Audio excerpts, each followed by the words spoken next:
Hello everyone, welcome back to S NEET. तो आज के वीडियो में अपन डिस्कस करेंगे ग्लाइकोलाइसिस की ट्रिक्स के बारे में, क्योंकि बहुत से स्टूडेंट हैं उनको ग्लाइकोलाइसिस की पूरी 10 स्टेप्स याद नहीं रहती कि क्या कौन कौन से स्टेप कंटिन्यूसली होती हैं, और एग्जाम में ये स्टेप पूछ लेते हैं कि इस स्टेप के बाद में उसको स्पेस छोड़ के पूछते हैं कि इस ब्रैकेट में क्या आएगा, यानी कि यहाँ पर क्या होना चाहिए। तो उसमें बच्चे काफ़ी ज़्यादा कन्फ्यूज होते हैं। लेकिन अगर जिस स्टूडेंट ने ये वीडियो देख लिया उसके बाद वो कंफ्यूज इस चीज़ में नहीं होगा। मैं आपको स्क्रीन के ऊपर कंप्लीट इसका वीडियो भी लगा दूंगा, कंप्लीट फोटो भी लगा दूंगा, तो आप उसको नोट कर लेना। साथ साथ इसमें एंजाइम की भी ट्रिक बताऊंगा और प्लस इस ग्लाइकोलाइसिस के स्टेप याद रखने की ट्रिक भी बताऊंगा। दोनों आपको एकदम चुटकियों में हो जाएंगी। लेकिन उससे पहले अगर आप चैनल पर नए हो तो प्लीज़ चैनल को पहले सब्सक्राइब जरूर कर लेना, ताकि आपको ऐसी वीडियो, लेटेस्ट वीडियोज़, ट्रिक की वीडियोज़ मिलती रहेंगी इस तरह की वीडियो। तो चलो स्टार्ट करते हैं वीडियो को। तो सबसे पहले आपको ये ट्रिक इस तरफ है, बाकी मैंने स्टेप्स यहाँ पर लिखे हुए हैं। तो सबसे पहले आपको ये पता होना चाहिए कि ग्लाइकोलाइसिस होता कहाँ पे है। तो ये चीज़ बहुत ज़्यादा मस्ट है। तो इस वीडियो के अंदर आपको कम से कम 2 से 3-4 क्वेश्चन आपको देखने को मिल जाएंगे अगर आपको ये चीज़ आती है तो होता है ग्लाइकोलाइसिस साइटोप्लाज्म ऑफ माइटोकॉन्ड्रिया। तो माइटोकॉन्ड्रिया के साइटोप्लाज्म में होता है, और उसमें बनता क्या है, इसमें 2 एटीपी बनती हैं। ठीक है, तो ये तो हो गया एक क्वेश्चन। 2 क्वेश्चन तो यहीं पे हो गए कि ग्लाइकोलाइसिस कहाँ पे होता है और कितने एटीपी इसमें बनते हैं। ठीक है, नेक्स्ट बात करते हैं ट्रिक की। तो अब एक गर्लफ्रेंड है किसी की, जीएफ, आजकल गर्लफ्रेंड को जीएफ बोलते हैं। भावनाओं पे मत बहना, अपन को सिर्फ याद करने के लिए ये चीज़ें बता रहा हूँ मैं ओनली, क्योंकि इस तरीके से ये चीज़ें काफ़ी ज़्यादा याद रहती हैं। मेरे को तो याद रहा करती थी, क्योंकि इस तरीके से अपना अपना तरीका होता है कि किसको किस तरीके से याद रहती हैं। तो अपने अकॉर्डिंग आप बना सकते हो। मैं अपना तरीका बता रहा हूँ आपको। तो जीएफ बोलते हैं सभी लोग, तो 1 to 4 स्टेप, यानी कि 4 स्टेप तो इसी में आ जाएंगी। क्या आ जाएंगी? सबसे पहले जी से मतलब हो जाएगा ग्लूकोज, जी से मतलब ग्लूकोज हो जाएगा, और एफ से मतलब हो जाएगा फ्रक्टोज। अब बीच में क्या करना है कि इसलिए तो सर आपने ये तो छोड़ ही दिया, तो ये इसलिए छोड़ दिया क्योंकि फर्स्ट स्टेप है ग्लूकोज, तो आपको ग्लूकोज सेम लिखना है, फिर 6 फॉस्फेट लगाना है ओनली। ग्लूकोज के बाद में है ग्लूकोज 6 फॉस्फेट। फिर नेक्स्ट याद रखेगा फ्रक्टोज, तो नीचे वाला स्टेप जो होगी फ्रक्टोज 6 फॉस्फेट हो जाएगी। अब देखो, अब आपको ठीक से दिख रहा होगा। तो जी एफ से, जी से मतलब हो रहा है, याद रखोगे ग्लूकोज, एफ से याद रखोगे फ्रक्टोज। अब ग्लूकोज के बाद में ग्लूकोज 6 फॉस्फेट, और फ्रक्टोज के बाद में फ्रक्टोज 6 फॉस्फेट। तो 1 2 3 4 स्टेप हो गई, इसीलिए यहाँ पे 1 to 4 लिखा हुआ है। और जीएफ से अपन याद रह जाएगी आराम से, सबको याद रह जाएगी, कोई दिक्कत नहीं है। अब नेक्स्ट बात करते हैं कि अब ग्लाइकोलाइसिस में अपनी जीएफ जो है जिस पीजी में रहती है, यानी कि जो अपनी जीएफ है वो जिस पीजी में रहती थी उसमें जिसका नाम था 3 पीजी है। इसको अब इस ट्रिक से याद रखना कि पहले एक पीजी था उनके पास, जिस पीजी में वो रहती थी उसमें एक पीजी था पहले, जिसका नाम क्या था, 3 PGA था। अब 5वां स्टेप आ गया 3 PGA, यानी कि फ्रक्टोज 6 फॉस्फेट के बाद में 3 PGA आपको दिख रहा है यहाँ पे। तो अपनी जो गर्लफ्रेंड है जिस पीजी में रहती थी उसका नाम था 3 PGA। ठीक है, फिर 2 पीजी बने। अब पीजी वाले जो है ग्रोथ तो करेंगे ईयर बाय ईयर। तो पहले एक पीजी था, अब उनके पास 2 पीजी हो गए। अब 2 पीजी हो गए तो 2 को अपनी लैंग्वेज में क्या बोलते हैं, 20। तो देखो यहाँ पे नेक्स्ट स्टेप आ जाएगी 1 3 20। 3 पीजी था, अब 2 हो गए तो 1 3 20 पीजी आ गया। ठीक है, इतना ही करना है आपको। तो पहले अब उसके पास 2 पीजी हो गए तो 20 पीजी बन गया। यहाँ पे देखो ट्रिक, ये एरो का भी साइन लगा हुआ है कि 20 हो गया, 1 3 20 पीजी रखा गया उनका नाम। फिर 3 बन गए, यानी कि 3 गुना हो गए। 3 गुना हो गए तो अपन को 3 से गुना कर देंगे आप, यानी कि मैं बताऊंगा आपको, आगे स्टेप दिखाऊंगा, अभी आपको स्क्रीन पे दिख नहीं रही है। फिर 3 गुना पीजी हुए।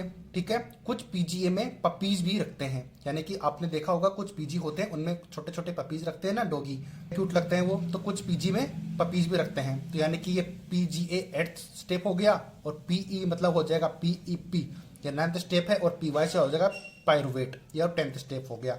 तो अपन ने देख लिया था ग्लूकोज, ग्लूकोज 6 फॉस्फेट, फ्रक्टोज के बाद फ्रक्टोज 6 फॉस्फेट, फिर उनके पीजी का नाम 3 PGA रखा, तो ये भी देख लिया। और उसके बाद में 2 पीजी हुए, एक पीजी था पहले, फिर 2 हुए, 2 को बोलते हैं 20 PGA। अब नेक्स्ट बात करते हैं, नेक्स्ट स्टेप क्या थी, 2 पीजी बने, उसके बाद 3 गुना पीजी हुए, यानी कि 3 into PGA हो गया, इतना याद।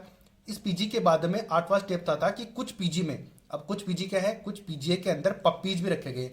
अब PE का मतलब हो जाएगा, ये देखो यहाँ पे PEPY, पपीज भी रखे गए। पपी मतलब डॉग होता है, तो PE का मतलब हो जाएगा PEP, पायरुवेट, फॉस्फोइनोल पायरुवेट। ठीक है, और बाद में लास्ट का PY का मतलब हो जाएगा पायरुवेट। तो इस तरीके से अपनी 10th स्टेप पायरुवेट हो गई। तो अपन अपनी ट्रिक क्या होने वाली है एक बार फिर मैं आपको दिखा देता हूँ। अपनी जो कंप्लीट ट्रिक है वो यही होने वाली है कि एक जीएफ है, अपनी जीएफ है, वो एक पीजी में रहती थी, उस पीजी का नाम था 3 PGA, और उसमें बाद में 2 पीजी बना लिए उन्होंने, तो 20 पीजी 13 20 पीजी हो गया। उसके बाद उनके पास पीजी 3 गुने हो गए, और उसके बाद कुछ पीजी के अंदर पपीज भी रखते हैं।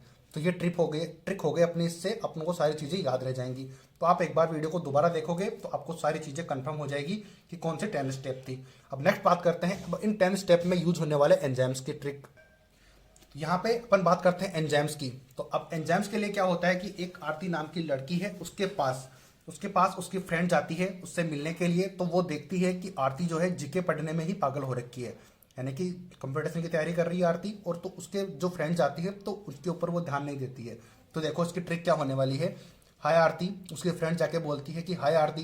तो आरती क्या कर रही होती है, जीके पढ़ना मैंने लिखा नहीं है, क्योंकि उससे कोई अपना एंजाइम नहीं बन रहा है। पढ़ना अपने माइंड में रखना है ओनली, मैं पागल हो, यानी कि वो जीके पढ़ने में पागल है, इसीलिए वो बोल नहीं रही है। तो उसकी फ्रेंड जाती क्या बोलती है, एक बार फिर मैं आपको बताता हूँ ट्रिक क्या है। हाय आरती, जीके पढ़ने में पागल हो, जीके में पागल हो या फिर जीके पढ़ने में पागल हो, अपने माइंड में ये चीज़ रखनी है अपन को। तो इस ट्रिक से अपने सारे जो एंजाइम्स हैं वो हो जाएंगे। एच से आ जाएगा हेक्सोकाइनेज, आई से मतलब आ जाएगा आइसोमरेज, ए से हो जाएगा एल्डोलेज, और आर का कोई मतलब नहीं है। टी आई से मतलब आ जाएगा ट्रायोज फोस्फेट आइसोमरेज। इससे चीज़ें आपको एक दो बार याद करोगे तभी याद होगी, अगर आपने अभी तक याद इनको नहीं किया है तो। जी से मतलब आ जाएगा ग्लिसरॉल्डिहाइड 3p डिहाइड्रोजिनेज, क्या आ जाएगा। के से मतलब आ जाएगा काइनेज, और एम से ई में एम का मतलब हो जाएगा म्यूटेज। सी ई से मतलब हो जाएगा ई से मतलब हो जाएगा इंडेज, पागल से मतलब हो जाएगा पायरुवेट काइनेज। तो हो से कोई मतलब नहीं है। तो ये सारे एंजाइम्स थे जो आपको याद हो जाएंगे इस ट्रिक से कि हाय आरती जीके में पागल हो गया। तो आपको ये ट्रिक याद रखोगे तो आपको सारी चीज़ें याद रह जाएंगी। और मैंने आपको ग्लाइकोलाइसिस की ट्रिक भी बता दी है कि किस तरीके से ग्लाइकोलाइसिस होती है। इसके साथ साथ मैंने ये बता दिया कि ग्लाइकोलाइसिस कहाँ पे होता है और क्या इसमें होता है। और लास्ट में मैं आपको एक चीज़ और बता देता हूँ कि ग्लाइकोलाइसिस और क्रेब्स साइकिल ईटीएस होते कहाँ पर हैं। देखो इसमें भी बच्चे काफ़ी ज़्यादा कंफ्यूज होते हैं कि कौन से प्लेसेस पे कौन सी चीज़ें होती हैं। जैसे ग्लाइकोलाइसिस कहाँ पे होता है, मैंने बताया माइटोकॉन्ड्रिया के प्लाज्मा में होती है, माइटोकॉन्ड्रिया के साइटोप्लाज्मा में होती है। क्रेब्स साइकिल होता है मैट्रिक्स में, माइटोकॉन्ड्रिया के मैट्रिक्स में साइटोप्लाज्मा होती है।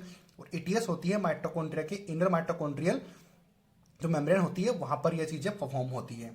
तो इससे भी आपको बहुत ज़्यादा फायदा होगा। तो इस एक वीडियो में आपको बहुत सारी इंफॉर्मेशन मिली होगी जिनमें बच्चों को कन्फ्यूजन होता है।